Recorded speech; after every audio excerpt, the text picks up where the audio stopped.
ಹೆಬ್ಬಳಲು Shri Chakramata YouTube channel ವೀಕ್ಷಕರಿಗೆ ನನ್ನ ಹೃತ್ಪೂರ್ವಕ ನಮಸ್ಕಾರಗಳು.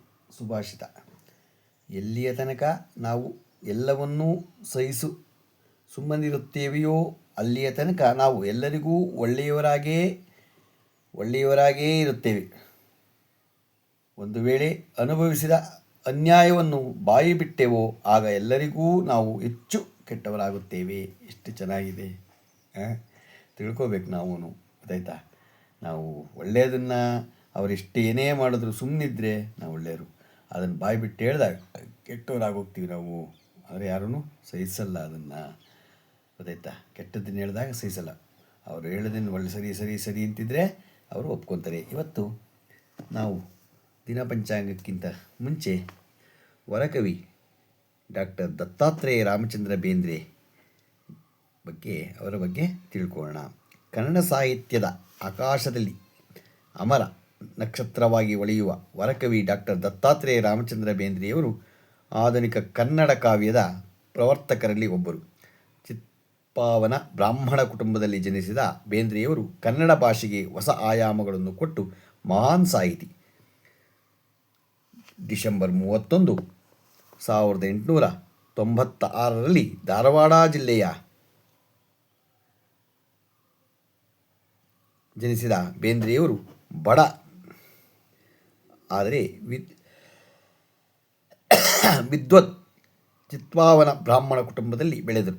ಅವರ 4 ಹೆಸರು ದತ್ತು. ಬಾಲ್ಯದಲ್ಲಿ ತಂದೆಯನ್ನು ಕಳೆದುಕೊಂಡು ಅವರ ಬಾಲ್ಯ ಹೆಸರು ದತ್ತು.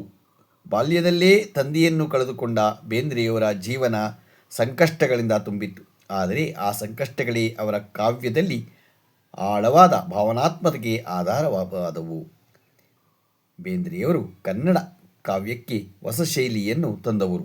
ಅವರ ಕಾವ್ಯ ಸಂಗ್ರಹಗಳಾದ ಗರಿ, ಕುಂಕುಮ, ನಡುದೀಪ ಮುಂತಾದವು ಕನ್ನಡ ಸಾಹಿತ್ಯದ ಅಮೂಲ್ಯ ನಿಧಿಗಳು. ಅವರ ಕವನಗಳಲ್ಲಿ ಪ್ರಕೃತಿ, ಪ್ರೀತಿ, ಸಾಮಾಜಿಕ ಕಾಳಜಿ, ಆಧ್ಯಾತ್ಮಿಕತೆ ಎಲ್ಲವೂ ಮಿತಗಳಾಗಿವೆ. ನಾಟಕಕಾರವಾಗಿಯೂ ಬೇಂದ್ರೆಯವರು ಗುರುತಿಸಲ್ಪಟ್ಟಿದ್ದಾರೆ. ಅವರ ವೀರವಿಲಾಸ ಮತ್ತು ಇತರ ನಾಟಕಗಳು ಕನ್ನಡ ರಂಗಭೂಮಿಗೆ ಮಹತ್ವದ ಕೊಡುಗೆಗಳು.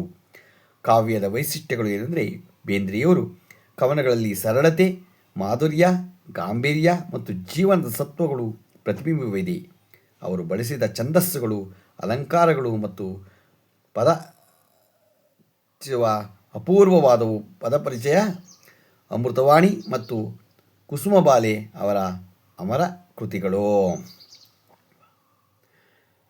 ಅವರಿಗೆ ಸಿಕ್ಕಿದ್ದು ಕನ್ನಡ ಸಾಹಿತ್ಯಕ್ಕೆ ನೀಡಿದ ಅಪರಿಮಿತ ಕೊಡುಗೆಗಳಾಗಿ ಬೇಂದ್ರೆಯವರಿಗೆ ಅನೇಕ ಗೌರವಗಳು ಲಭಿಸಿವೆ. ಸಾಹಿತ್ಯ ಅಕಾಡೆಮಿ ಪ್ರಶಸ್ತಿ, ಪದ್ಮಶ್ರೀ, ಜ್ಞಾನಪೀಠ ಪ್ರಶಸ್ತಿ ಸೇರಿದಂತೆ ಹಲವು ಪ್ರತಿಷ್ಠಿತ ಪ್ರಶಸ್ತಿಗಳು ಪಡೆದರು. ವರಕವಿ ಎಂಬ ಬಿರುದು ಅವರ ಕಾವ್ಯ ಪ್ರತಿಭೆಗೆ ಸಿಕ್ಕ ಸರ್ವೋಚ್ಚ ಗೌರವ.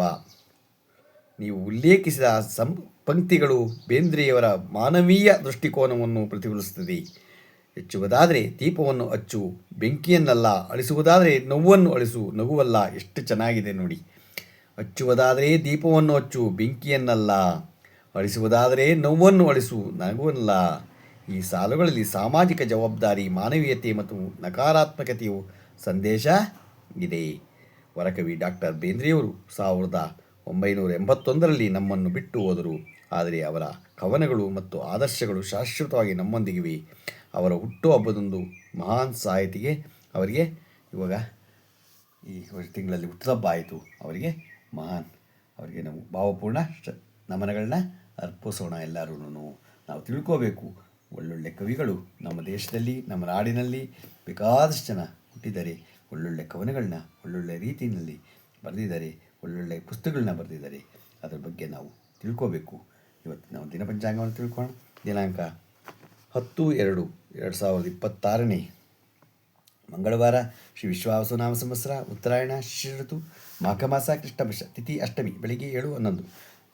ನಂತರ ನವಮಿ, ನಕ್ಷತ್ರ ವಿಶಾಖ ಬೆಳಿಗ್ಗೆ 7:58. ಮಳೆ ಧನಿಷ್ಠ 2ನೇ ಪಾದ.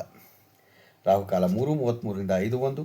ಗುಳಿಕ ಕಾಲ 12:32ರಿಂದ 2:05, ಯಮಗಂಡ ಕಾಲ 9:42ರಿಂದ 11:10. ಇವತ್ತು ಯಾರು ಹುಟ್ಟುಹಬ್ಬ ಆಚರಣೆ ಮಾಡ್ಕೊತಿದ್ರು, ಮದುವೆಯಾದ ದಂಪತಿಗಳು ವಾರ್ಷಿಕೋತ್ಸವ ಆಚರಣೆ ಮಾಡ್ಕೊತಿರೋರಿಗೆ ನಮ್ಮ ಹೆಬ್ಬಳದು ಶ್ರೀ ಚಕ್ರಮಾತಾ ಯೂಟ್ಯೂಬ್ ಚಾನಲ್ ಕಡೆಯಿಂದ ಶುಭಕಾಮನೆಗಳನ್ನು ತಿಳಿಸ್ತೀವಿ. ದೇವರು ಅವರಿಗೆ ಆಯಸ್ಸು, ಆರೋಗ್ಯ, ಐಶ್ವರ್ಯ ಎಲ್ಲ ಕೊಟ್ಟು ಕಾಪಾಡಲಿ ಅಂತ ಕೇಳ್ಕೊತೀನಿ. ನಮ್ಮ ಹೆಬ್ಬಳದು ಶ್ರೀ ಚಕ್ರಮಾತಾ ಯೂಟ್ಯೂಬ್ ಚಾನಲ್ ಯಾರು ಸಬ್ಸ್ಕ್ರೈಬ್ ಆಗಲು ದಯಮಾಡಿ ಸಬ್ಸ್ಕ್ರೈಬ್ ಆಗಿ, ಲೈಕ್ ಕೊಡಿ. ಇದು ನಿಮ್ಮದೇ ಚಾನಲ್ ಆಗಿರೋದ್ರಿಂದ ನಮ್ಮ ಲಿಂಕನ್ನು ಬೇರೆಗೂ ಕೂಡ ಫಾರ್ವರ್ಡ್ ಮಾಡಿ. ನಮಸ್ಕಾರಗಳು, ನಮಸ್ಕಾರಗಳು, ನಮಸ್ಕಾರಗಳು.